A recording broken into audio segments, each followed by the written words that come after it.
This is Ryan over at 2MinuteTennis.net. So excited to be here and to help you to improve your tennis game. So, if you have any questions, it's very simple. All you got to do is type them in the chat and I will be able to see them. Also, if while I am going through this live stream, if I give you any value and you're like, oh my gosh, I cannot wait to try that with my footwork, my return of serve, my single strategy, my double strategy, my backhand. If at any time you would love to support me and my family, all you have to do is click in the description. If you are on your phone, all you got to do is click the title of this video and the description is going to pop up below, and you can buy me a cup of coffee. It will be the first line item in the description. So let's go over one simple concept that is going to help you improve your serve. You know me, I am a big fan. I am a big fan of a very controlled toss and a lower toss than what people usually use. And yes, I am live, so go ahead and type your questions right now, and I will see them. And this is all about you, right? I am here for you to answer your questions. And thanks again for considering buying me a cup of coffee in the description. So, in order to improve your toss, I want you to try to toss slower. So many players struggle with their serve because they toss too fast. So the ball goes up really high.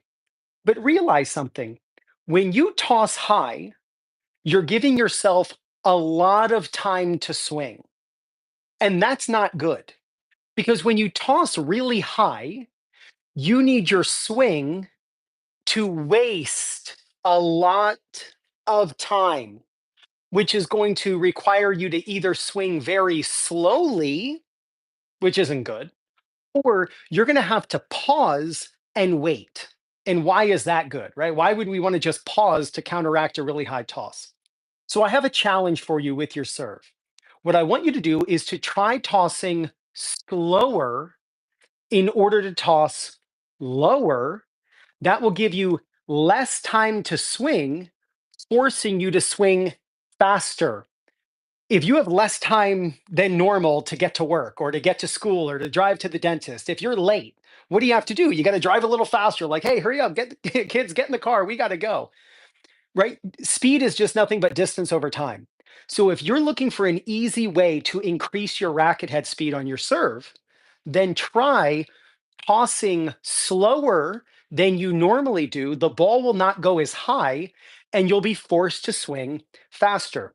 Now, what I'm certainly not saying is that I want you hitting with a bent arm or that I want you contacting low.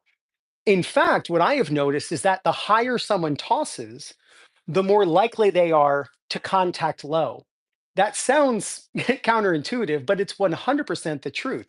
Because when you toss really high, you have to wait for the ball to come back down. The ball is accelerating through the opportunity to hit the sweet spot, as it drops and accelerates due to gravity. So what ends up happening, it's actually more difficult to hit with a full extended arm. And what ends up happening is people toss really high and then they contact very low. I would say 90% of the time, when someone is hitting serves with a bent arm and contacting low, not at full extension, when you look at their toss height, they have a very high toss. It's kind of crazy, right? Interesting. Let's see if we have any questions. Go ahead and type them in if you at all would like to have me answer any return of serve questions, strategy questions. Of course, we got the strategy board here. So I'm going to be able to answer your strategy questions and your court positioning, shot selection questions. I am so excited to be here. And we got 15 people on here. We already got 5 likes. I love it. I absolutely love it. So the next 5 minutes is going to be sponsored by the Proton Ball Machine. This ball machine is absolutely incredible. Detachable ball machine. I'm sorry, detachable battery. This is my favorite part of this ball machine. It's a light. In fact, if I turn it on, check this out. Let's see if you can see the light. Let's see if you can see that right there. See that? So that light on the front, it blinks 3 times, I'm sorry, like 3 or 4 times right before the ball shoots out so you can practice your split step.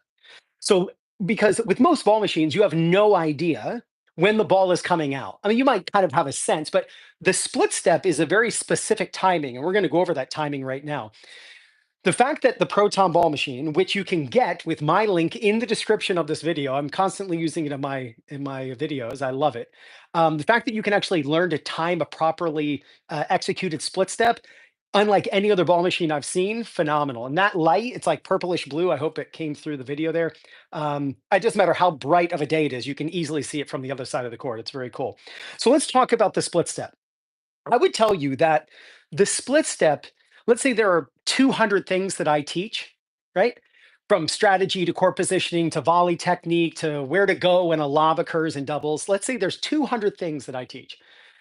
If I had to bring it all the way back down to like my top 5 favorite tips, one of them would be the split step.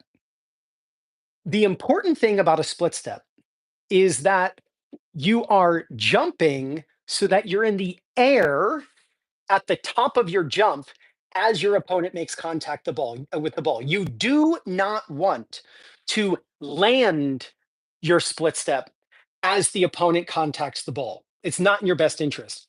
We want to be in the air as the opponent contacts the ball.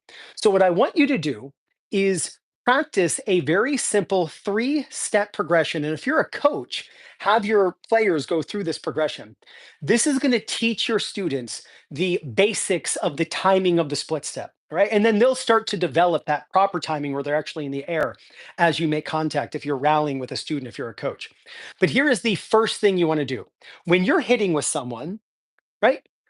I want you to say hop, as in like physically, like you're hopping, right? You're going to make a little hop, a little jump. I want you to say hop as your opponent hits the ball. Just say the word. Don't even physically do it. That's step number one. You're hitting, they're about to hit, and you say hop, and you're going to try to cover up the sound of their shot with the word hop coming out of your mouth. So you shouldn't even hear them hit the ball. You're going to do that for 5 minutes, right? And I mean this, whether it's return of serve, whether you're at the net, practice saying hop as your opponent makes contact with the ball. Thank you so much. We're up to 8 likes. Thank you so much. I really appreciate it. And if at any time you'd like to donate to the channel, do not donate to the actual YouTube because they take 30%. If you click the description, you can buy me a cup of coffee and I get 95% of that rather than 70%. So you can throw me a couple dollars if you appreciate this live stream. So thank you so much. First, you say hop. That's all you do. Next, you're going to say hop when they hit the ball, and you're actually going to hop. So you say it and you do it. After another 5 minutes of doing that, right, you hit the ball, and then as they hit, you say hop. Then the last 5 minutes, so it'll be about a 15-minute process here. The last 5 minutes, all you do is hop. By learning to say it first, then say it and do it, and then just do it, it will take you 15 minutes to go from no split step to a perfect split step or close to perfect split step. As you're able to change direction for the ball, you're able to get out of the way of the ball. And I can tell you this, there is no more important time to split step than is smashing at the net, same as serve. Great question. I'm going to answer that next. There is no more important time to split step than when you're going to the net.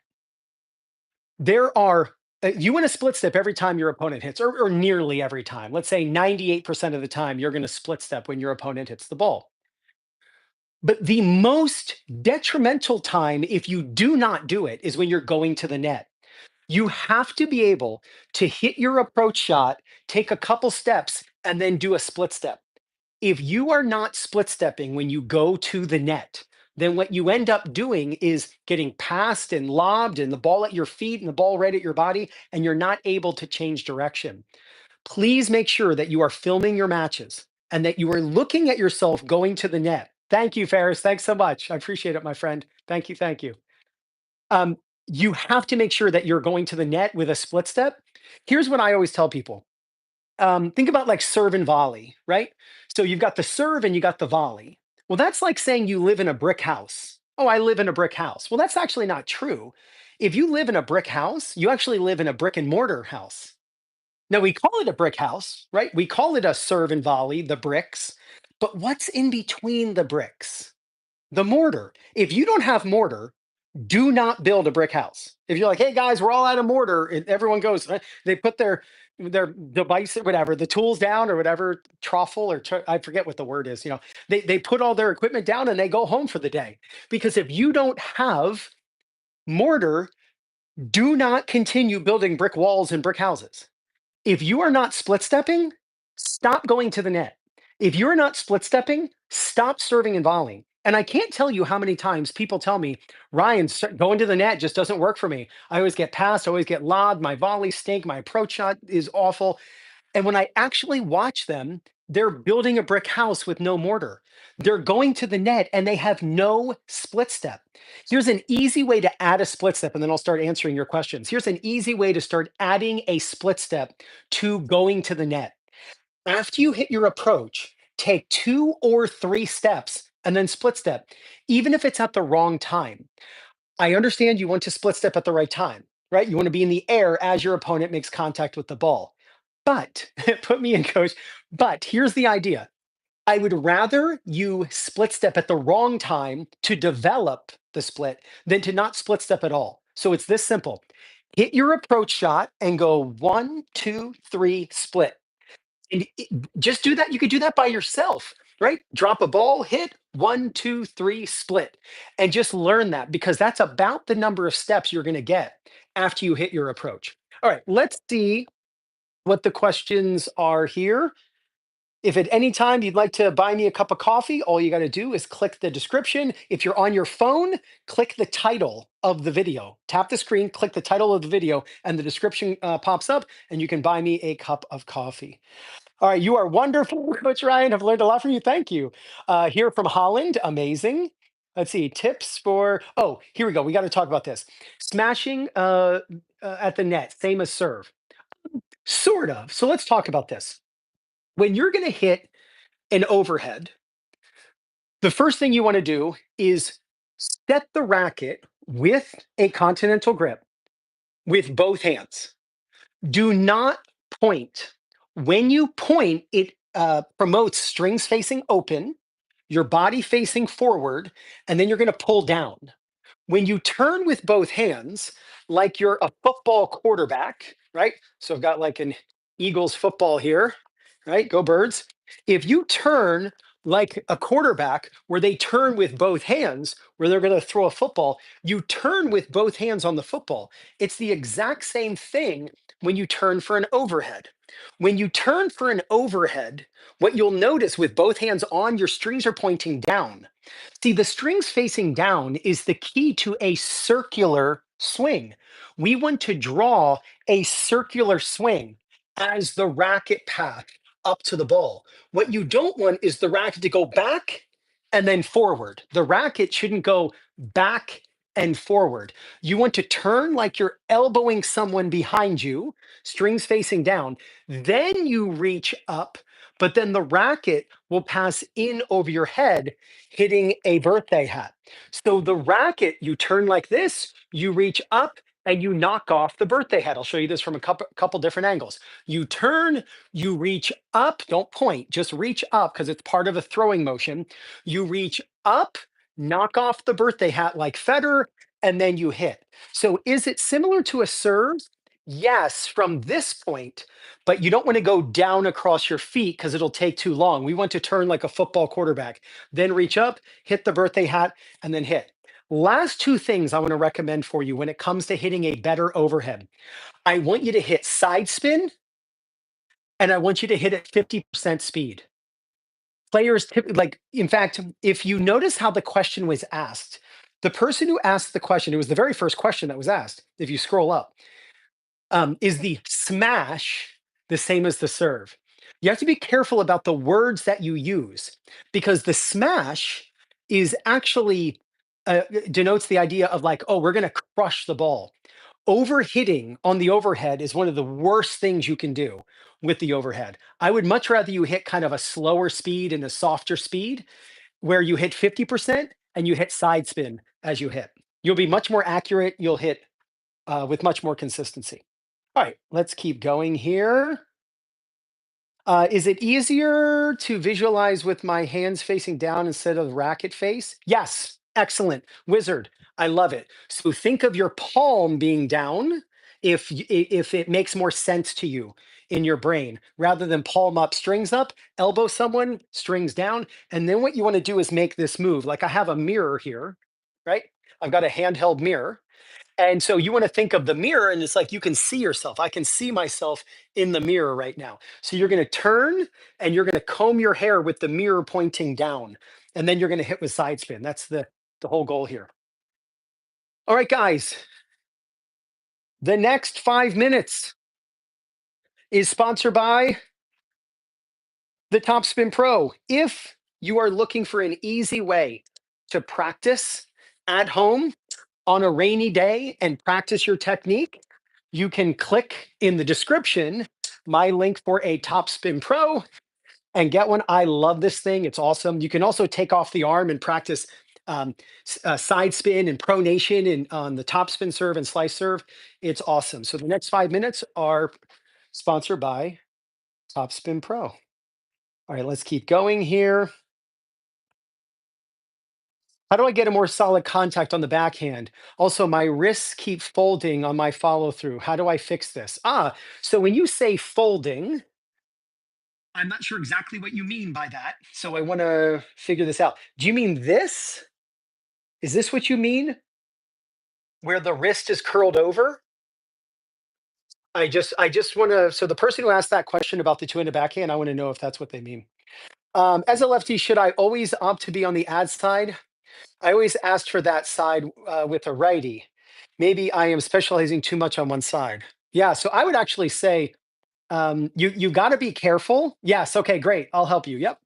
Um, you have to be careful, Ferris. Sorry, I've got like so many notifications going on right now. Like something's going on with YouTube. Like one of my videos is I don't know if it's going viral or what, but I'm just getting boom, boom, boom. It's like question after question. So I apologize. One of the things you got to be careful of is it's in your best interest to have forehands in the middle, especially when you're going to be at the net, because you're going to hit the volley that's in the middle a lot. By playing on the ad side, what you're doing is you're putting backhands in the middle. So when you're at the net, most of the volleys are going to be your backhand volley. Now, if your backhand volley, Ferris, is better than your forehand volley, then sure, that kind of makes sense. But if you have the tennis court is built in the middle, like doubles is a middle of the court game.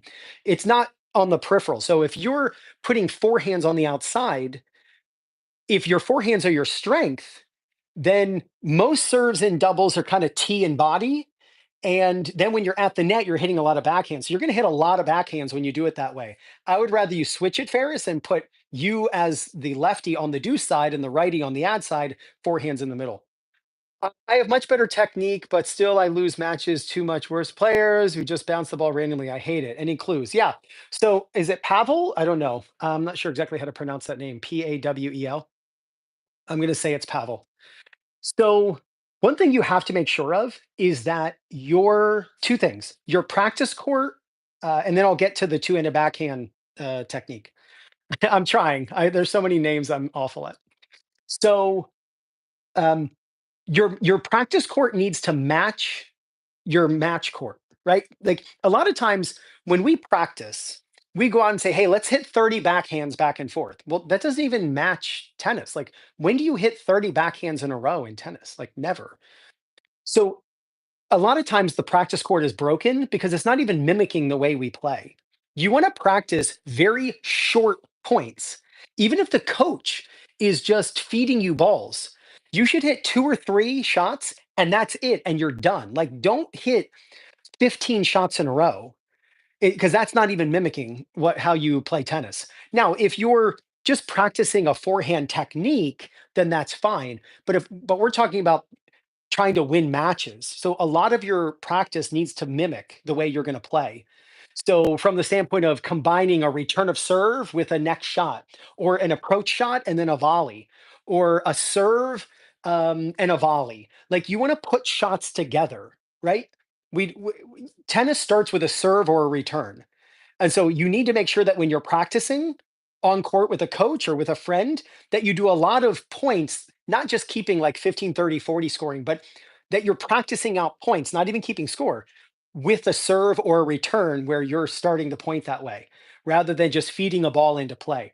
Another thing you have to do is if you're playing someone in singles, there are three basic ways you can play them. You can play them both back, you're coming to the net, or you're bringing them to the net. If someone's just lobbing the ball to you over and over again, hit short on purpose and bring them to the net. Now they're no longer a pusher, and now they've got to play tennis, not just push the ball over the net nice and high and with no speed, and the ball's just going to bounce high, which is a really frustrating style of tennis to play against, which is why they're doing it because they're frustrating you. So I would work on changing the way you practice so that you're not just thinking, hey, let's hit forehands cross court and see if we can get 100 shots in a row. That is not going to help you to beat these types of players because that's you don't do that when you play tennis. When was the last time you hit 100 shots cross court in a tennis match in a row? Never.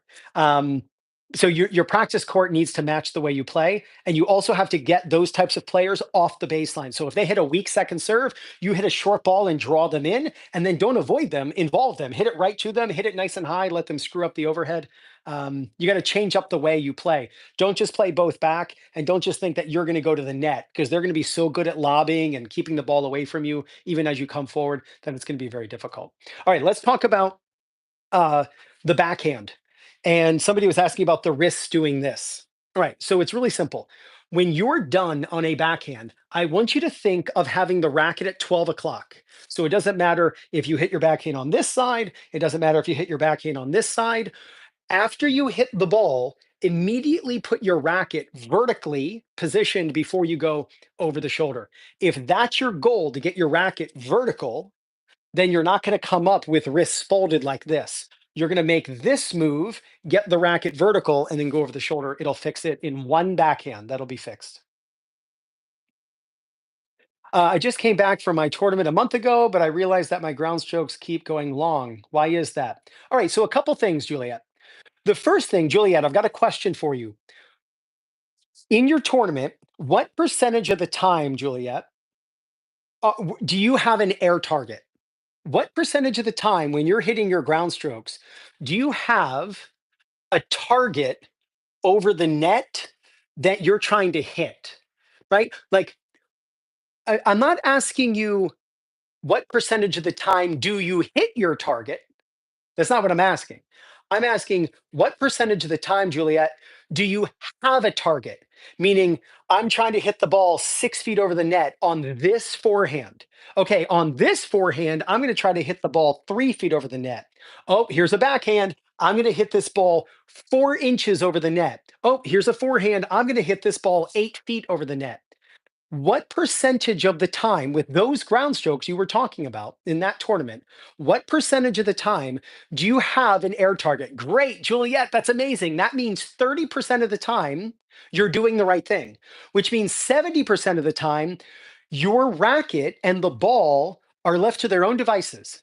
Think about this, Juliet. I don't know how old you are, right? I'm 46. What if 30% of the time, what if 30% of the time I make sure that when I'm driving a car that I stay on the road? What if somebody said, "Hey, what percentage of the time do you make sure that you keep the car on the road?" "Oh, about 30% of the time." Right? I'd be crashing a lot. The tennis equivalent of that, Juliet, is my ground strokes would be going long. There is one main or two main reasons why your ball is going long. One, the ball is going too high over the net. If the ball is going too high over the net, then the ball is going to go long. That's the definition, right? Another reason might just be that you don't have enough spin to bring the ball down. So you must have an air target. You think so? When the weather is good, yes, yeah. Somebody was talking about Amsterdam is being nice, but the height over the net must be regulated. So it's very very simple. The racket face is open too much, but yes, but Juliet, your intentions will drive technique. So yes, the racket face is open, but nothing told it to close because you didn't have an air target, right? Your intentions drive technique. That's why when I go out for breakfast, they say, "How would you like your eggs?" And I'm like, "Scrambled dry. I hate wet eggs. Scrambled dry, please." Right? They have to know the intentions to know what technique to use on the eggs. How would you like your steak? I like my steak medium. I would like it medium, please. Great. Now they know what technique to use on the steak and how long to cook it or to grill it. for what I want and I intend the steak or the eggs to be. A lot of times people say, yeah, my racket face is open, but the racket face was open because you weren't giving the ball a certain height over the net. I can tell you this, Juliet, in your mind, if you were to have or actually physically, if you were to have a balloon, if you were to have a helium balloon that you tied to the net, and it's floating a couple feet above the net, and you go out and rally, you will become the most consistent you have ever become because you have an air target. You have a height that you're trying to make the ball pass over the net that's very specific. And then you're not going to have an open racket because that wouldn't give you your air target. See, Julia, the speed you hit the ball, plus the spin you put on the ball, plus the height you aim over the net or the ball crosses over the net equals where the ball lands. What people usually think of is where they want the ball to go, and then like the speed and maybe the spin, but they don't think of the height. As you move back, typically aim higher. As you move in, aim lower. Oh, wow. Thank you so much, Beth. I appreciate the support. Beth bought me a cup of coffee. Thank you so much. If you would like to buy me a cup of coffee, just click the description or click the title of this video, and the description pops down if you're on your phone. And the first line is buy Ryan a cup of coffee. It's always nice if you buy me a cup of coffee on that app because I get 95% of the money. So if you buy a sticker or like a super chat, YouTube takes 30%. So I only get 70% and YouTube gets the rest. So if you want to support me right now, thank you so much. You can buy me a cup of coffee in the description. So Beth, thank you so, so much. I'm going to respond in the app when I'm done. I'll write a little note back to you. So thank you so much. All right, guys, very, very simple.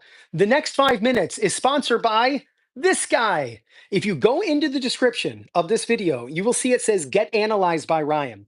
If you want me to analyze your serve, your forehand, your backhand, your volleys, your overhead, if you want me to put you side by side with the pros and show you what you're doing correctly and what you need to change from your grip to your stance to your racket path to how early or late you are, if you want me to help you personally, just go in the description and click Get Analyzed by Ryan. You can grab a video analysis with me, and I am so excited when players want me to analyze their games. I just last night did an analysis for a young woman. I think she's 11. She might be from France. I'm not exactly sure where she was. Definitely international. And I did a serve analysis for her. It was 56 minutes long, by the way. I made a 56-minute lesson, putting her side by side with the pro, showing her 11 things. Oh my gosh, thank you, Beth. $10 donation. Thank you so much. That is so kind of you. It just popped up in my email. So thank you, Beth. That means the world to me. So thank you, thank you. So if you want me to analyze your game, go in the description, or you can just go to 2minutetennis.net and check it out. But I'd be more than happy to analyze all of you. Gonna buy some helium balloons now at the birthday hats in the party store. Thank you, Ferris. Oh, thank you, Ferris, for the donation. Oh, Juliet's 14. Amazing. Congrats. So I'm glad that you're fixing your game now when you're young, and then when you get older, you won't have this problem. I can tell you this, Juliet, your opponents are not picking air targets. So the fact that you're thinking of having an air target, amazing. All right. I just asked about my backhand. However, I guess you missed it. My forehand is lethal. However, my backhand goes long more often. How would you increase spin and speed on the double-handed backhand? Yeah. Okay. So a couple things. First off, if you want to be, if you want more speed, then the goal is a fast, loose swing that I would actually tell you is slightly late. And what I mean by that is a lot of times the contact point on the two-handed backhand gets way out here. As a fellow two-hander, the contact point way out here causes issues for the two-hander. You're actually better off with you will get more power if you feel slightly late. Okay, this is the power area. This is not where you get power. So if you're looking for like power, the goal is to let the ball come deeper into the zone. So elbows loose and elbows out. It's a circular swing, right? Circle, don't go way up here. You don't need the swing that large. It's a circular swing, it's a C swing, and you want to time it so the contact point feels a little bit late. Out there is a contact zone, and if you're a little bit deeper back in the contact zone, you will feel the plowing into the back of the ball and get a lot of pace. If you're looking for more spin, because it really is one or the other, If you're looking for more spin, then what you want to do is practice hitting the bottom of the ball with the top edge of the racket. This is absolutely one of my favorite tips. If you are struggling to hit topspin, do this tip. You will go, Ryan from 2 Minute Tennis fixed my topspin. Here it is. And if you're a coach, teach this to your students. I want you to hit the bottom of the ball with the top edge of the racket. I don't care if it's a forehand or a backhand. I want you to purposely, in fact, I'll demonstrate it right now. I'm going to throw the ball against the wall. The ball's going to bounce, and I'm going to hit the bottom of the ball, sending the ball up. Watch. I'm going to hit the bottom of the ball, sending the ball up. I'm going to hit the bottom. There we go. So the goal is to hit the south pole of the ball with the top frame of the racket. The reason this works is because if you try to hit the strings and you try to hit the sweet spot, but you're trying to add spin, you will use the same old swing you always do. See, tennis is an edge sport, whether it's a slice backhand, whether it's a serve, whether it's a forehand, right? We lead toward the ball with the edge. So why not just embrace the edge idea and think, you know what? I'm going to hit the bottom of the ball with the top edge of the racket. And the ball goes straight up in the air and lands on your head, but who cares? Here's the what will happen when you do this. Thank you. Oh, Ian, thanks, man. Guys, we got a celebrity here. Guys, you look, Ian, and if Ian, you're still here, you know that we ask people to hit the edge with their racket on the serve. Why not? And I just saw the video you posted, Ian, on pronation, right? So you come around supinated, and the pronation is the fastest way to deliver the racket through contact. Why not think, instead of just hitting the edge on the serve, why not hit the frame on the ground stroke? Here's what happens when you try to hit the bottom of the ball with the top edge of the racket. Let's say 10 shots, you try 10 of them. If you're new to it, you will swing and miss twice, which is fine, right? The racket's quite narrow, so who cares, right? Maybe 5 or 6 of them, you will actually hit the frame. But what's left over, what is that, 2 or 3? What's left over is you will accidentally spin right up the back, getting too much topspin. And for someone who cannot hit topspin, wouldn't hitting too much topspin be a nice change, right? So what ends up happening, the player, and as a coach, you will get people to inadvertently hit Rafael Nadal spin. They will spin the ball so much, the ball goes straight into the net. And then you got to get them to have an air target and to aim higher over the net, as I mentioned to Juliet a couple minutes ago. So somebody was talking about more power on the two-handed backhand. Think of playing the ball a little bit later and you'll plow through the ball. I know for me, I'm a two-hander. If my contact point gets too far out in front, my shot gets terrible. So back here, you can start to feel a little bit more power and drive, but also on the top spin, you can think of hitting the bottom of the ball with the top edge of the racket, and you will inadvertently spin up the back of the ball like you never have before. And yeah, the ball will just do that. All right, let's see what we got here.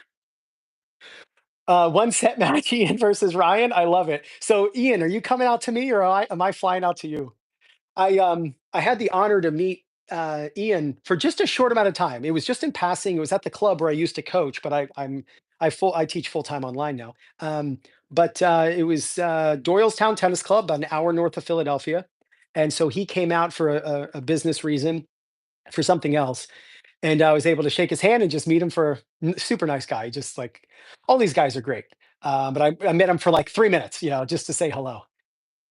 Any drill suggestion to help juniors recognize and move to the ball quicker? Daughter wants to wait a beat before moving to the ball. All right, that's a great tip. Okay, or a great question. First off, you have to improve your. Um, you're going to do the pick mods. That's so funny. Um, yeah, I love it. Hey, it's either way. I love it. First off, your daughter has to make sure that she's split stepping. Have to. The easiest way to, I already explained, the easiest way to develop a split step is it's a 3-step process. You have the student just say hop. So have your daughter say hop as the opponent hits the ball. 5 minutes. Just she doesn't even have to hop. She just hits the ball. And then as you hit, she has to say hop. And she has to cover up the sound of your hit with the word hop coming out of her mouth, right? Do that for 5 minutes. Then she's going to say it and do it. Do that for 5 minutes, right? At first, you're learning to time something with the shot, but it's not physical, it's just verbal. You're just saying hop. Then you actually say it. You go hop and do a split step. And then by that point, the last 5 minutes or from that point forward, all she's going to do is just hop. You can say, look, you don't need to say it anymore. If she stops hopping or split stepping, then you go back to the first one where she has to say it only.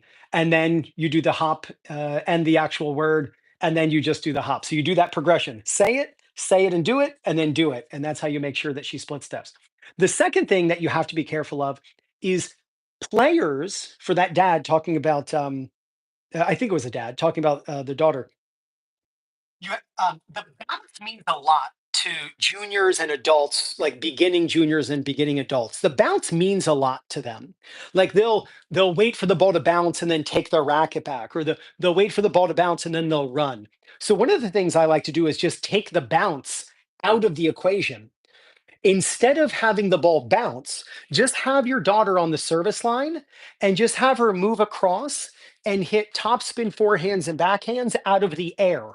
When you take the bounce away, you take the crutch of the bounce, which the bounce is like the sunrise, right? The sun rises every morning, but do we really base anything in our lives on the exact sunrise? Like, are we going like, oh my gosh, I gotta wake up, I gotta get to work, but the sun hasn't rose yet. Oh my gosh, my boss is gonna, yeah, they're gonna fire me. I'm dead. I'm in trouble.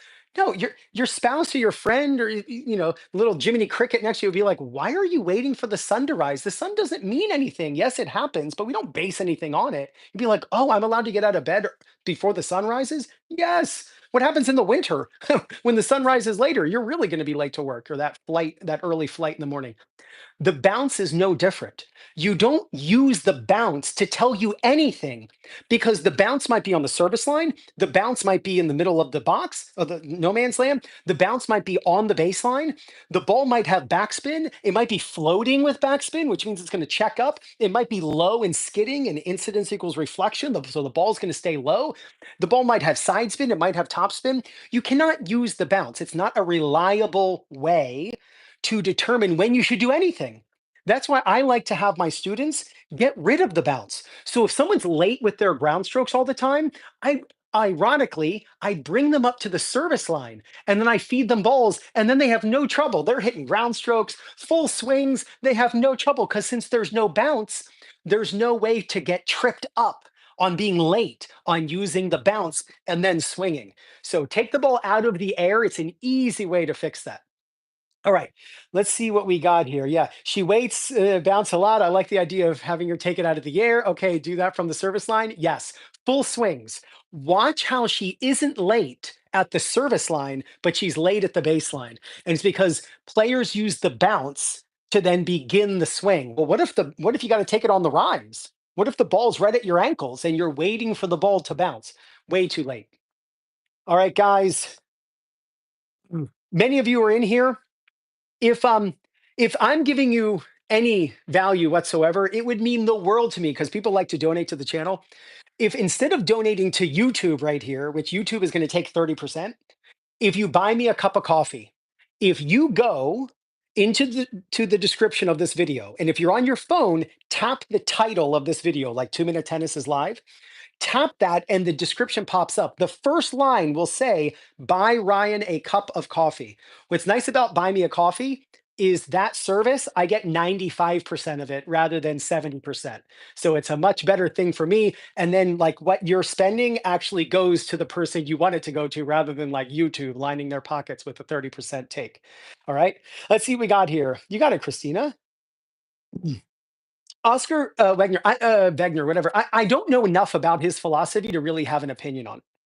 How far back should I be from the baseline before my opponent serves? Juliet, great question. Oh man, you're 2 for 2, Juliet. Nice job. Okay, so the question here is where do you want to contact the ball? So, Juliet, let's say you want to contact the ball on the baseline. Well, if you want to be contacting on the baseline, I recommend that you stand 2 steps back from the baseline. Wherever you want to be to return serve, start farther back. Then, when your opponent goes into the toss, you take a step and then you split because you want pre-movement and forward movement into the ball. This is what I call, Juliet, fighting fire with fire. You like they're blasting the ball, like they're attacking you. You want to attack their return. What many players do, Juliet, as and it's a mistake, is they stand where they want to contact. And when you do that, you end up actually getting pushed backward. It's pretty hard to hold your ground on a return. It's either that you're going to be pushed back or you're going to go forward with the return weight. So it's your choice, one or the other. So based on the speed of the serve, or if you need to be able to handle an out wide serves, right? So like an out, if somebody can really cut it out wide, maybe they're right-handed on the deuce side. Sometimes it's kind of nice to be up a little bit to cover the angle. As you move back, you do expose yourself to that slider out wide.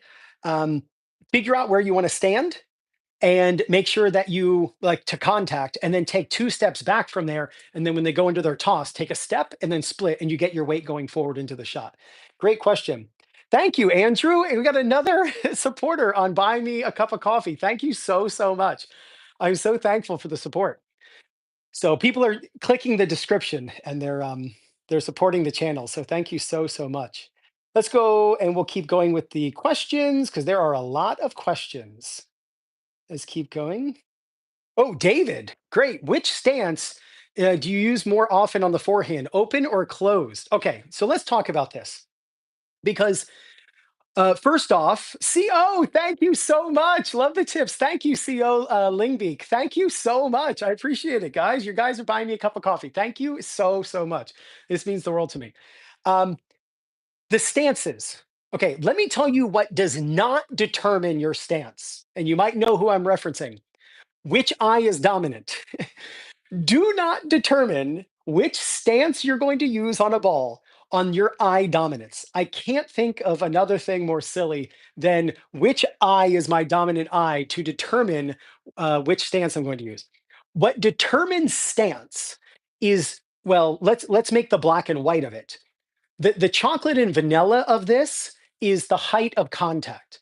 So the higher the contact, the more likely it's an open stance. That's why at the French Open, high balls, what are they using? They're using a lot of open stance. And I'll explain why in a moment.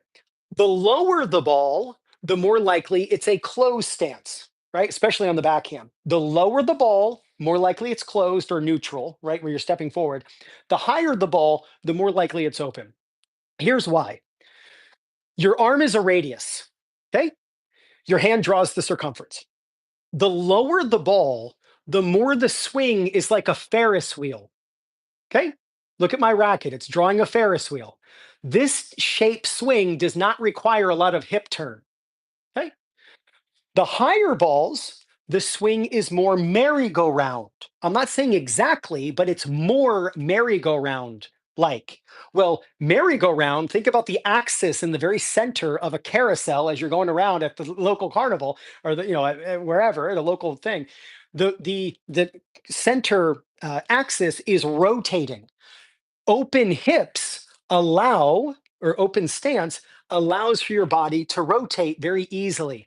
The lower the ball, the more likely it is a closed, especially because when the ball is low, you're typically having to go out in front, right? So a closed stance helps you to go forward to get to the ball. Now, are there, of course, exceptions to this rule? Yes. So there are exceptions. Sometimes when you're going forward on an approach shot, you'll step in and lean, and the ball is high, yet you're leaning in on it doing a front foot hop. Sometimes when a ball is hit really fast out wide, you're going to do a mogul, and the ball is low, yet it's moving to the side, and you're going to hit in a mogul stance. There are always exceptions, just like at ice cream shops, they have, uh, peanut brittle, blah, blah, blah, rocky road, pistachio. But really, what matters is chocolate and vanilla. Like those are the two ice cream flavors you purchase when you're going to open up an ice cream shop, right? If you just want the black and white of it, the chocolate and vanilla of it, the higher the ball, talk yourself into an open stance. The lower the ball, talk yourself into a closed stance. There are exceptions to the rule, but one is not better than the other. One is just more appropriate for the situation you're in. Great question. You got it, Damien. Ooh la la, tennis goes on about Don and I. So funny. I tend to celebrate like I won the point when I get the serve I want. That is bad unless I get a rare ace because the opponent catches me doing that on the return. Yep. Yeah. Always assume that the ball is coming back. Always assume that the ball is coming back. Let's keep going. Let's see if there are more people doing tournaments, not tournaments, questions. Guys, by the way, got 40. Oh, we got 46 people and 28 likes. Let's see if we can get the likes up to 35. Let's see if we can get the likes up to 35 likes. Got 50 people. We can easily get 35 likes. So go ahead and add that in. We'll see how quickly we can get there. Oh, there was a question here. What is the best way to toss, palm or fingers? Well, let me say this because that's not an either or question, because those are two options of palm or fingers, but you also have the hand like this, right? Oh, we got to 38 likes. Thank you, everybody. That's amazing. So here's the way I recommend tossing. First off, whatever works, right? So if your toss is great, please don't change anything. But since you're asking, I'm a big fan of tossing like it's a glass of water, right? So it's like you're holding a water bottle or holding your palm to the side. When you hold your palm like this, and just look at Ivo Karlovic, that's how he tosses. In fact, Ivo's palm is actually slightly down. When you toss this way, your elbow and your wrist are in different positions, right? So when you toss with your palm up, and that's fine. But if you toss with your palm up, it's likely that your elbow will bend and you'll flick the ball with your wrist and roll it off your fingertips. See, anatomically, our palm tends to face the opposite direction of our elbow. So when your palm is facing up, your elbow is pointing down, which you can see. But if my palm is to the side, look at my arm, it changes. So now my elbow is in this position. And I'm not doing a bicep curl, which creates inconsistent tosses, because we know we want to keep that arm straight. What we can do is by holding the ball like a glass of water, we won't flick the wrist because the wrist has a lot more motion this way than it does this way. And we're not going to bend from the elbow because the elbow bends this way now.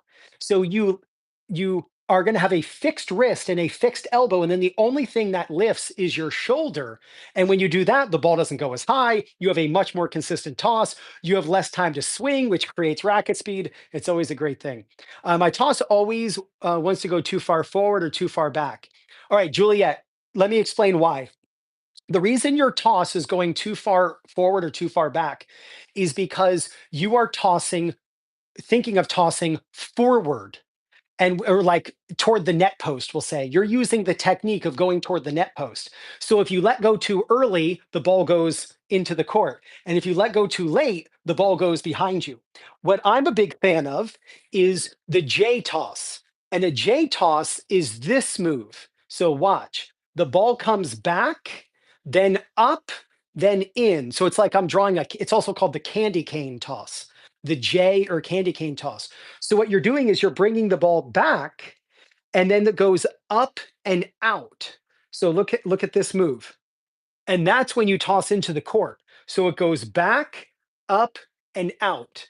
So it's round right here. What I did with my students on court is I would hold my racket like this, and they would have to go under it and over it, under it and over it. And that forces the toss to go into the court, back, and then into the court. And then you're leaning in, great power line, and the ball never goes behind you. Palm sideways toss is great. Going to try it. You got it. Thanks so much. Wonderful explanation. I would book an analysis with you. Please post your website. So if you click in the description of this video, get analyzed by Ryan. It's sitting right there. I can analyze you tomorrow or the next day. Just send me the videos of your serve, your forehand, your backhand. This is what I do. I just did a 56-minute analysis for a young lady somewhere in Europe. I'm not sure exactly where. I could actually look. I'm interested to actually know where she was. She's 12 years old, I believe, and her dad reached out and he bought 3 analysis lessons. We're doing her serve, her forehand, her backhand. And yesterday was um, her serve analysis. And let's see, what country code is 3-3? It looks like France. Yep, yep. Country code 33. Let's see. There you go, France. Yep. I could base that off the dad's name. Yo, B man, what's up?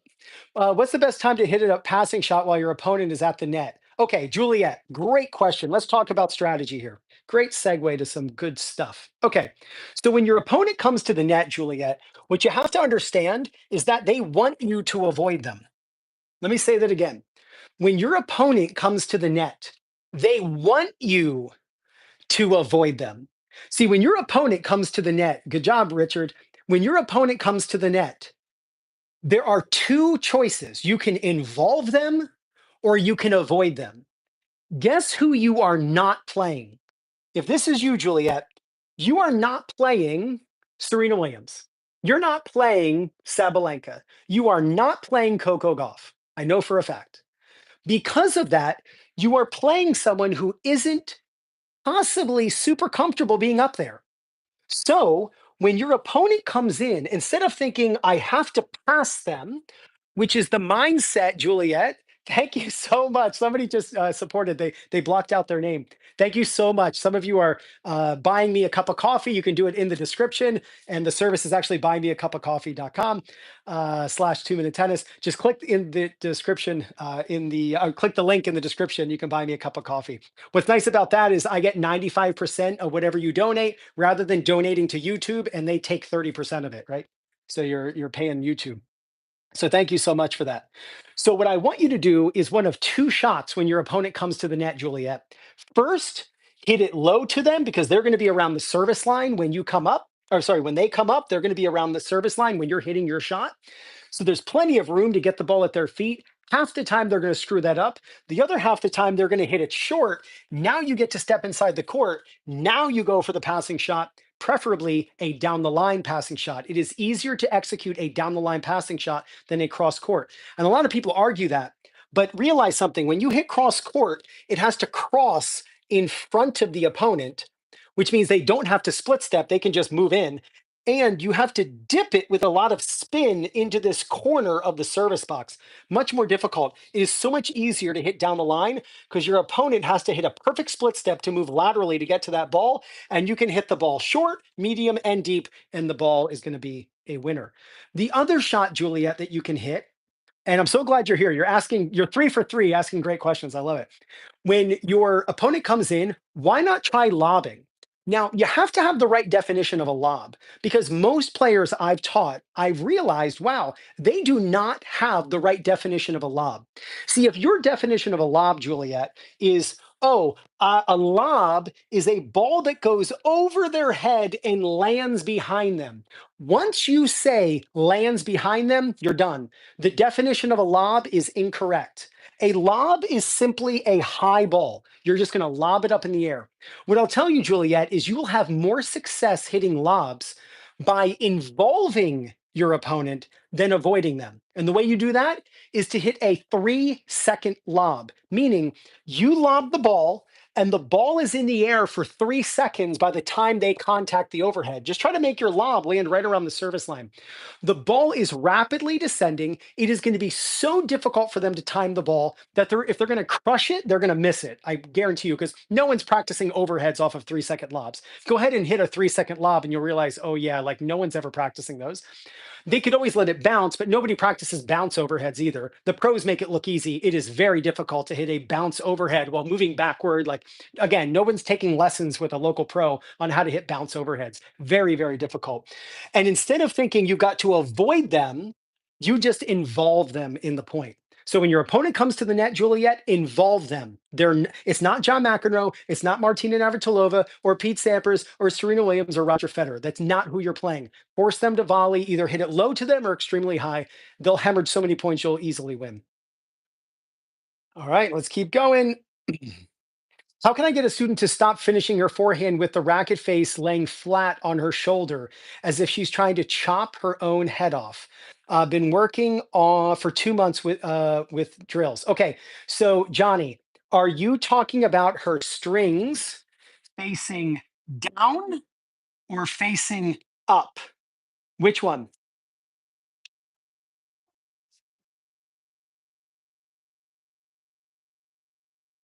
Oh, okay. So she's hitting. Oh, perfect, perfect, perfect. Can you guys see me? Can you give me a thumbs up? I tried to X something out and I actually went to another app. So let me know if you can see me. Um, the the racket, preferably we want the racket to be with the racket on edge, right? So what I would do is I'm a big fan of the opposite. So can you guys give me a thumbs up if you can see me right now? Because I accidentally X'd out of this. Thank you, Juliet. Thank you. Looks good with the camera, Ryan. Hey, thanks so much. So what I want you to do is instead of having her strings down, try having her hit forehands where her strings are open, where the palm is up. So you're gonna just have her practice that. Hit the ball, strings open. Hit the ball, strings open. And when you do that, you'll end up fixing the issue. I don't want the strings down Del Potro style. I would much rather have the strings open, like Venus Williams. So try that and have her practice that.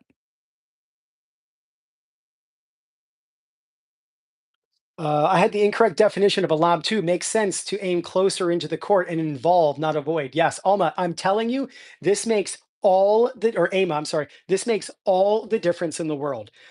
I made a YouTube video maybe 2 months ago, and the title was "Stop Hitting or Offensive Lobs, Topspin Lobs." I forget actually, but basically the idea was stop trying to hit topspin lobs. The topspin lob is so overutilized that players are hitting topspin lobs, which is an offensive lob, when they're defensive. The opponent has hit an approach shot, you guys are in trouble, and you're trying to flick a topspin lob that you'll make 1 out of 10 times. That's a highlight reel shot when you're playing someone who never practices overheads off of rapidly descending balls because the ball was hit so high. So when your opponent comes to the net, do not avoid them. Hit the ball super low. Just don't hit the ceiling playing indoors. You got it. You got to get the ball close. Yep, get it close to the net. Get it close to the net. You're right. All right, guys. The next 5 minutes is sponsored by the Proton Ball Machine. This thing is unbelievable. It's unlike any ball machine you've seen. It weighs 20 pounds with the battery in it. And I'll even show you here. This is the way you use it. It's got a strap because it's so lightweight. And you just open it up and there's it's like origami, right? That's how the balls fit in. Oh, there was still a ball in it. Yep. And close it up like this. Super easy. And my favorite thing is this light. I'm going to turn it on so you can see it. See the light? So this light, it like communicates with you, right? When it's on the other side of the net. You use your watch or your smartphone to control it and you program the whole thing like you're just watching tennis and you see a shot sequence that the pros use and you want to practice it. You just put it right into the app. It's unbelievable. This light blinks 4 times really fast right before the ball comes out. It's the only ball machine that teaches you the proper timing of the split step. See, when I see the ball flash, I'm sorry, the light flash, I know that the ball is about to come out, so I do a split step. This is why most ball machines are really great for hitting, but they're not great for the split step. I've had it for over a year. Every time I use it for an hour, I feel like I get $50 worth of value. That's amazing. Yeah. So Ferris got the Proton. It's an absolutely incredible thing. If you use my link, you get free shipping. It is in the description of this video. It is unbelievable. So I used your coupon. Thank you so much. I appreciate it. Trust me, it really helps me and my family. You get free shipping, and they throw me a couple shekels. So thank you so much. What other questions do you all have? This is so much fun. I always love it, by the way, when we get more likes than people. We're 5 away from matching it. We got 45 people here and 40 likes. So let's see if we can match that. Let's go back to some other questions. Thanks, Ryan, for all you've done for the tennis community. Great. It's really helped us. Quick question. Why do techniques, especially the serve, break down more in matches than in practice? Well, first off, I'll tell you this. We're hypersensitive to when they break down when it comes to matches because it actually counts. But I said this before. It's critical that your practice matches play, right? So you don't want to practice tennis in a way that doesn't look like tennis. And this is why I say, like, volley to volley. You'll see players and they'll do like volley to volley, service line to service line volleys. When do you ever do that in a match? Never. You never do that in a match, volley to volley. You never hit 25 forehands cross court in a row in a match. What you have to do, if you're a singles player, there are five situations in singles. There are five situations in singles. You're serving, you're returning, you're rallying, you're going to the net, your opponent's going to the net. See, when you play singles, all you have to do in a certain situation is know the phase you're in and then know the technique, strategy, and footwork to use in that idea. That's what I was talking about with Juliet is, hey, when the opponent comes to the net, the question that Juliet said was the way she framed it is when my opponent comes to the net, what's the best passing shot to go for? That assumed that the passing shot is what you should go for when your opponent comes to the net, which it is not. And Juliet's young. She said she was 14, and there are a lot of 54-year-olds who don't know that idea. So learning it at 14 is giving her a big advantage over the tennis world. But you have to know what situation you're in. So when you're serving, you've got to know that second serves should never be missed wide. Never miss a second serve wide. We're not Pete Sampras. We're not hitting 100-mile-an-hour second serves. So aim for the body, give yourself margin. You also have to make sure that after you serve, and then you move back and split step. Serve, move back, split step. You should be doing that in your practice, right? When you practice by yourself or with a coach, don't just hit serves because you'll see players, they'll hit serves and they'll go into the court and then walk backward. Well, that's not what you do when you play tennis. When you play tennis, you either serve and volley or you're moving back. You either serve and it's 1, 2, 3 split step, which is the footwork you use when you're serving and volleying, or you're going to serve and move backward and then split step. You need to add the footwork for that situation. When you're returning serve, strong serves, deep down the middle, weak serves, more to the outer thirds, and you attack and possibly go to the net. Tennis is nothing but situations. Know what situation you're in. So in singles, it's are you serving? Are you returning? Are you both just rallying? Are you going to the net? Or is your opponent coming to the net? There is footwork, strategy, and technique to use in all five phases. So ask your coaches, like it's not random. Like when you go to a lesson, your coach shouldn't say, so what do you want to work on? What do you mean? What I want to work on tennis? That's why I'm coming to you. What are the situations in what's the footwork strategy and technique to use in the five phases of a singles point? When it comes to doubles, you're either the server, you're the returner, you're the server's partner, or you're the returner's partner. You have to work on the specific situations. Just like if you're playing basketball, you're the point guard, you're the shooting guard, you're the small forward, you're the big, whatever the big whatever strong. There's the small forward and I don't know what it is. Power forward, I'm sorry. And then there's the center, right? I don't play basketball, so I forgot what it was. And you got to have different roles from each situation. In soccer, and like whatever sport it is, you have to practice specifically for what your job is. Unlike baseball, where you might play shortstop and never be the catcher, or you're the catcher and you're never the pitcher. In those sports, you can specialize. But in tennis, because it's an individual sport, we almost don't have a clear sense of what we should practice, so we just practice nothing and we just rally back and forth, and after that we say, oh, that was a good rally, want to play out some points, and you never actually practice what's going to translate to the matches and to the tournament matches, if that makes sense. All right, let's see what questions we got here. Do you go from pronation to supination on the backhand smash? Yes, exactly right. So the backhand overhead is the exact opposite of the forehand overhead. Thank you so much, Juliet. You got this. Thank you. All right, so check this out. Here is a here is a forehand overhead. This is supinated. This is pronated. But this is a backhand overhead, pronated to supinated. Right? Ooh, I knocked off the player. How accurate was that? So that's a forehand overhead. That's a backhand overhead. See how that works? So forehand, backhand, forehand, backhand.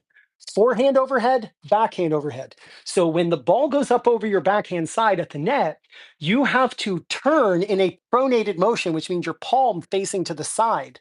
And then you supinate to square up the racket against the back of the ball.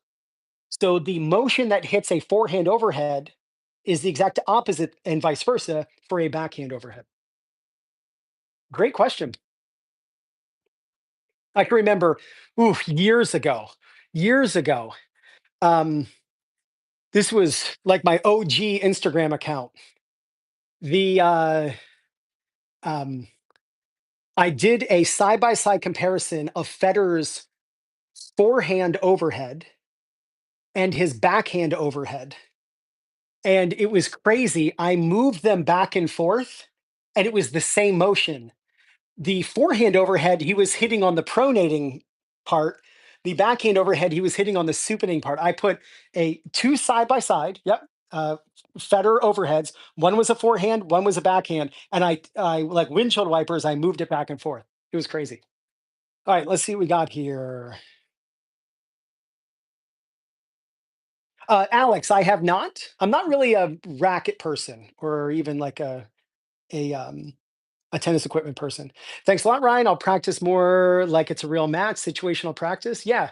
Yeah. Don't just rally shots back and forth. Right.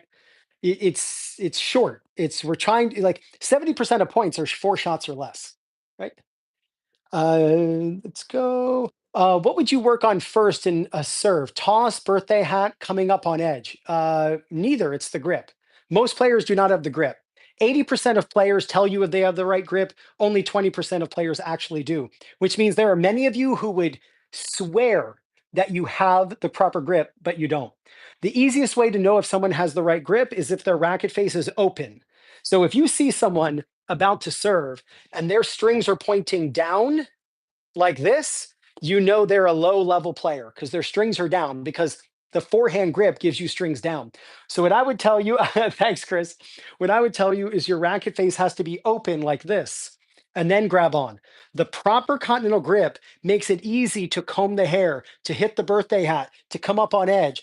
If you don't have the right grip, then you'll never need to pronate because your strings are already facing up. Ryan caught me changing my grip. Yeah, because I've taught Ferris here during the toss. I could not believe that I was subconsciously doing that. Yep, that's called job security, Ferris.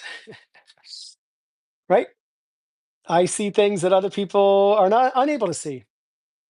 The grip is the most important part of the serve. Yeah, the grip, you're 100% right, Julia. The grip is the most important part of any stroke. It is what the grip connects you to the racket and it determines your racket face. So there are many issues going on with players. I can't tell you, Juliet, how many times I do live Zoom lessons. I do about like 12 a week. It's where I meet live on Zoom with people. They send me their match footage on SwingVision or their serve, forehand, backhand, whatever, and for 50 minutes, I meet with them and we go over their whole game and I show them how to improve. I'm right here in the basement showing them how to improve. And each week I do about 10 stroke analysis where it's asynchronous, it's not live with the student. And I can't tell you how often people tell me, Ryan, I really need help with my serve. I know that I'm not doing this. And they have a forehand grip without even realizing it. And they're like, my toss is terrible. I'm in the waiter's tray. I have no pronation. I have no speed. And they're telling me all these things that they know about. And they never talk about the grip because they don't know that they have the wrong grip. This is why when people tell me what grip they use, I've been teaching tennis for 28 years. When people tell me what grip they use on a backhand or forehand or serve, whatever it is, I never believe them. Not because I'm a mean guy or I don't like them. It's because I've learned that people don't even know what grip they use because what Ferris just said is he was changing his grip without even realizing. So people might start with the correct grip, but halfway through their serve, they're going to change their grip, kind of like Camilla Giorgi, who changes her grip halfway through her serve. Milos Raonic, halfway through. Berrettini changes his grip halfway through the serve. So they would think that the grip they start with is the grip they use, but it's not. They change the grip halfway through, unbeknownst to them. Who are some of your favorite YouTube tennis coaches? I don't watch a ton of content, um, right? Because I'm like trying to make content and make a living for my family and spend time with my family. Who do I think are really good? Like Ian was here. Ian is amazing. Um, Obviously, Scott and Nate from PlayYourCourt are great. Big fan of Peter Freeman from Crunch Time Coaching. I'm a big fan of Jorge Capistani. I don't see a lot of um, Alex and Simon. They don't really pop up on my algorithm, though I just mentioned it. And I'm sure my phone's listening, and now it'll pop up from Top Tennis Training. But their stuff is really good. There really isn't anybody who I would say is awful, except Ooh La La. I think his stuff is just horrendous. What is the most important aspect on the serve? Um, what is the most important aspect on the serve? All right, so let me give you a couple things. First is you have to learn the proper grip, which most people do not have. So please always start with your racket face open to begin the serve. But if I were to tell you like a most important tip is two drills that will transform your serve. And it is hit the birthday hat and hit the wrong side of the racket. Let me show you this. So you don't need pronation if you aren't supinated. So if your racket face is open, there's no need for pronation because your racket's already open. And if you pronated, you would hit the frame. So good thing you're not pronating. You're just pushing straight through the ball. So what you want to do is learn to be palm down, where you lift the racket up and you kind of have a curl in your wrist. We used to call this the goose or the like the dinosaur or the cobra, right? So you lift the racket up with a nice loose wrist.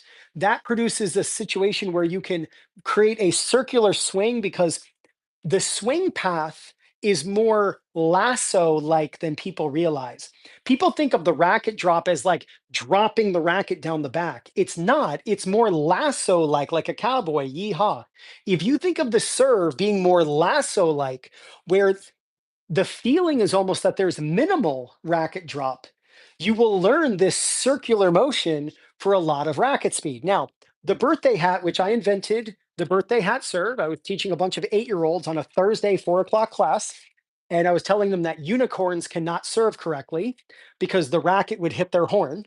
I thought to myself, what could I put on their head? So I went to the local store, like Target or something, and I got a bunch of birthday hats for the next class. This was, yeah, in 2014. You should have seen it. All the kids were like this. The next lesson, they were all like this. It was unbelievable. The birthday hat is one of those drills that you can actually do the drill while you're serving. Because most drills are you do the drill and then you hope it positively affects the serve. But the birthday hat teaches this right to left motion where you're saluting rather than going into the waiter's tray. You're trying to have your palm down, strings down, the racket passes in over your head, and you hit the birthday hat during the service motion. And Sam Groth and Naomi Osaka and Roger Federer, Nick Kyrgios, these are all players, JJ Wolf, these are all players who would hit the birthday hat off their heads. But that's only part of it.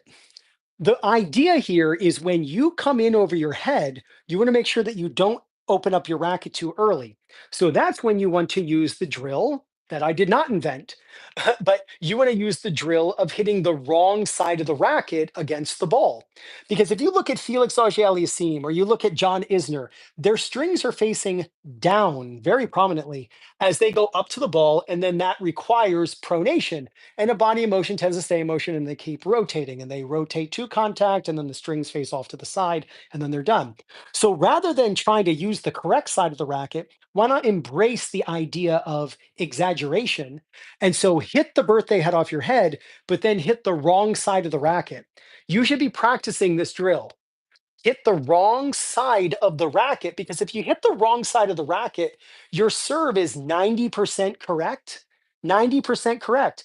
The racket's going to come in over the head. And instead of opening up, if you hit the wrong side of the racket, all you have to learn is this last 2 feet of turning the racket. I just hit my Pete Sampras picture. My wife got me a Pete Sampras autographed picture right there. You've got to learn to turn the racket at the last second. Most people, even if they hit the birthday hat off their head, they open up the racket because they got the wrong grip, but because they're trying to hit really flat and they present the strings to the ball too early. So learn, and I'll even wear my birthday hat to actually practice that. if there's a Target near you, if there's a store called Target, depending on where you are in the world, maybe you don't have Targets, but they have the best birthday hats.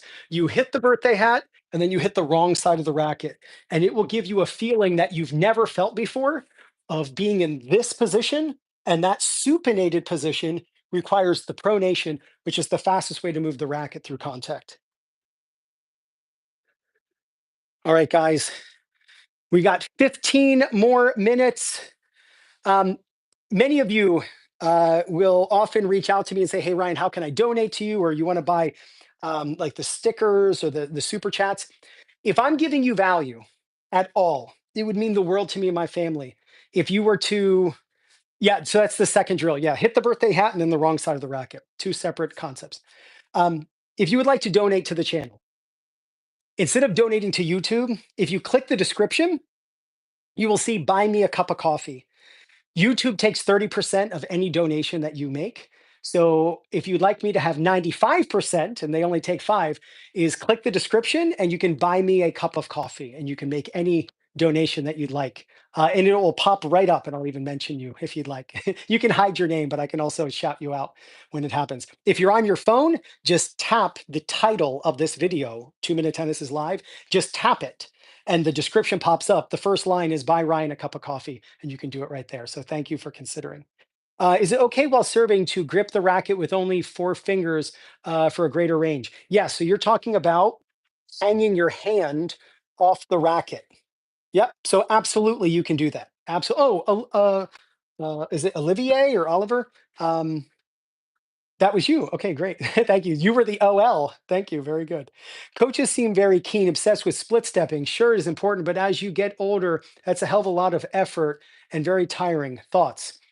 Um, yes, we are obsessed with split stepping because it is critical. Split stepping to me is a top five concept you can learn to improve your tennis game. Let's say there are 200 things that I teach, from serve to grip to return of serve to strategy, doubles, overhead, footwork, 200 things. If you wheel it down to my opinion, the top five ideas, top five, one of them, one of them is the split step. Um, Split step is how you change direction quickly. And so if you're not split stepping, you are simply not changing direction very quickly, making a fast, sharp turn or first step. Um, what you can do is make a little hop and it can help you. But yes, we are obsessed with the split step because we are obsessed with helping players to improve. All right, let's keep going. My serve has gone from zero to hero thanks to Ryan. People are now apprehensive when I'm serving as they're struggling to return. Every second serve, which used to be a tap in. That's amazing. Richard, thank you so much. My problem is coming up on edge. Yep. So, Olivier, if that's your name, I'm not sure how to pronounce it, but if your struggle is coming up on edge, then that means you're probably trying to hit the ball flat. Players who struggle to come up on edge are typically in their mind trying to hit a flat serve. If you're trying to learn the continental grip, if you're learning trying to come up with the edge, forget about pronation and just hit slice. Now, there is pronation on the slice, and I'm not going to get into it because I don't have the time on how to pronate when you're hitting slice. But the idea is the thought should be this, like you're spinning a basketball on your finger. Okay. So stop trying to hit flat serves. If you try to cut the ball and really spin it and just aim way to the side, like if I'm trying to serve right there, but I've got a continental grip, I have to swing toward the spindles on the at the stairs. And if I swing toward the stairs, the ball goes over there, right? The ball goes where your strings point, not where your racket travels. Let me say that one more time. The ball goes where your strings point, not where your racket travels. So I'm swinging toward the stairs, but the ball doesn't go to the stairs. Why? Because my strings were facing this way. So the ball goes where the strings point, and my racket was traveling that way. That's what produced the spin. So if you're struggling to go up with the edge of the racket, make sure you've got a continental grip, and in your mind think spin the ball, don't hit flat, and then that'll fix that. Ryan is one of the best online coaches because he's one of the few who promotes grip changes for forehand and backhand volley, something many coaches overlook and don't even realize they do themselves. Yeah. So I can tell you, Billie Jean King, she changes her grips between forehand and backhand volley. What's really interesting to me, and I'm going to leave you all with this. split step as soon as your opponent hits the ball. Um, yes, but you want to jump the split step, jump for the split step before they hit. You want to be in the air as they hit, and you want to land just after. The proper timing on the split step, Julia, is to be in the air because if you think about it, you're going to jump, right? When you film yourself from the back view rallying with someone, if you want to know if your split step is properly timed, you should be in the air as your opponent strikes the ball. There are reasons for that. It has to do with your reaction time and landing when your brain reacts. So as soon as you land, you can explode. So I'm going to leave you all with this. If you hate your volleys, especially your backhand volley, if you're struggling with your volleys, do not think that you have to use one grip because the grip system is used to square up the racket. And it takes less time to change your grip than it does to actually put the racket in the way of the ball. What's so funny to me is people, exactly right, Richard, zero point 0.2 to 0.25 seconds. That's when you want to land after your opponent hits the ball. That coincides with your reaction time. If you're struggling with your volleys, unshackle yourself from the concept that you must use one grip. Now, if you love your volleys and you swear that you use one grip, then just ignore me for the next 3 minutes. But if you're struggling with your volleys, or you're a coach and you got some players who really struggle with their volleys, you don't have to do what the certifications force you to do. Like when I got certified by the USPTA, I lied. When they said, "Oh, what grip do you teach on a volley?" I was like, "Oh, continental." And I'm literally like, this is so dumb. You don't have to use a continental grip on both sides. In fact, the pros don't use a continental grip on their volleys. They use slightly to the side of a continental. They don't even use their serve grip anyway. But what you can do is make slight grip changes to hit flatter volleys. What ends up happening is players use one grip, and maybe for their forehand, they go out, but on their backhand, they're forced to chop.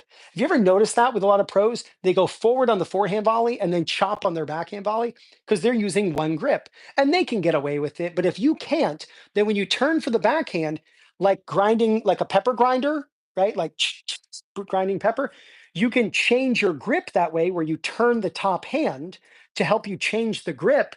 And now you square up the racket and now you're going through the ball.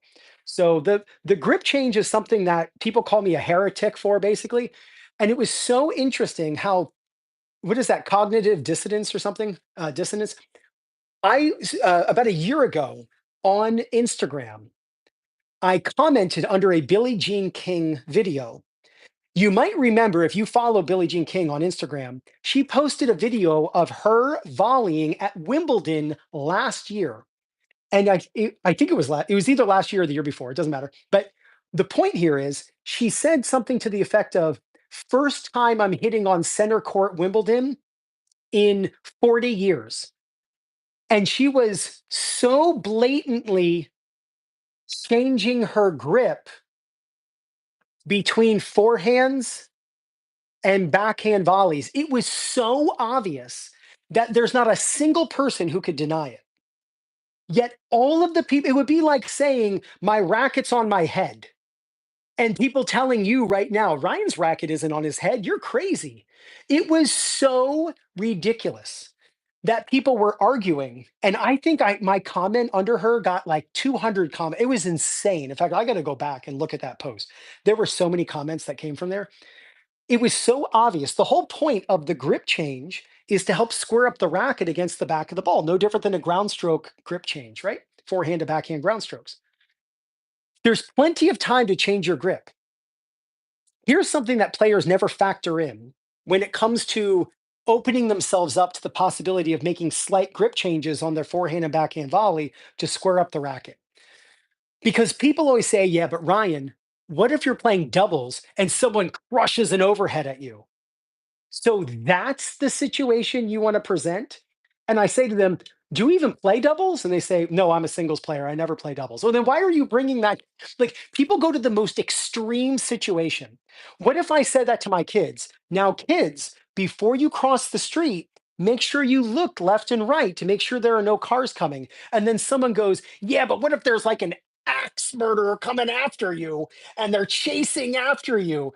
If you stop and look, it's going to be game over for you. It's like, okay, that's the exception to the rule, I guess, right? If you don't have time to put your racket in the way of the ball, then yes, you don't have time to change your grip. Here's what players don't factor in. In singles, about 98% of your volleys are off of a ground stroke. Let me say that again. In singles, 98% of your volleys are hit off of your opponent's ground stroke. And the first volley is hit around the service line and they're behind the baseline. You're about 70 feet or 65 feet away from your opponent. You don't have time to do that. Like, what are we talking about here? And then people say in doubles. I'm like, okay, great. What percentage of the time in doubles is your volley coming off of the volley of the opponent? Do you know that only 10% of your volleys in doubles are hit off of someone else's volley? 9 out of 10, you're a doubles player? Good. I love it, Richard. 9 out of 10 volleys in doubles. Richard, you should film yourself playing. And every time you hit a volley, do a tally mark. Write a piece of paper and say GV and then VV. GV is a ground stroke volley and VV is a volley. And every time you hit a volley that was hit off of your opponent's ground stroke, put a tally mark under GV. And every time you hit a volley off of the other person's volley, it's a VV. Because everyone says, yeah, but what if you're in a quick exchange and someone crushes the ball at you, Ryan? There's no time to react. Well, you're right. There's no time to react in that situation. Is that the situation you're really trying to improve your volleys? No, it's the ball that's just a sitter and you're just dumping in the net or hitting long. And you're like, how did I miss that? That's the situation we're trying to improve, which in singles is 98% of the time and in doubles is 90% of the time.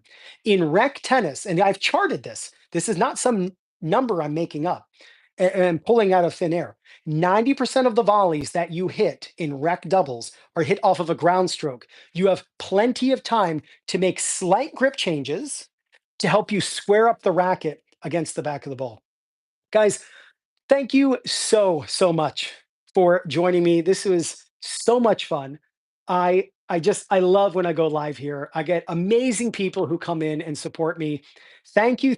I want to be able to send videos of me serving for your next video and making myself learn.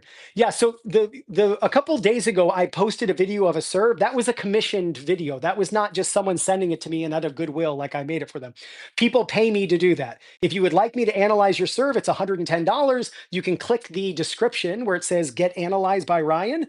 You got it, Juliet. Great questions, by the way. For being 14 years old, super smart because only the smartest players ask smart questions. You were brilliant with your questions. So amazing stuff. So thank you all so much. If you want me to analyze you, click the link in the description right now. It says "Get Analyzed by Ryan." If you want to support me and just buy me a cup of coffee, tap if you're on your phone, tap right now. The 2 Minute Tennis is live. Tap the title of this video, and the description pops up, and you can buy me a cup of coffee. Of course, I've got the Proton Ball Machine, the TopspinPro. If you want SwingVision, let me know. Send me an email, Ryan@2MinuteTennis.net, or just click the description right now as well, and you can order SwingVision. Those are all my affiliate links because that's how I feed my family. So thank you all so much.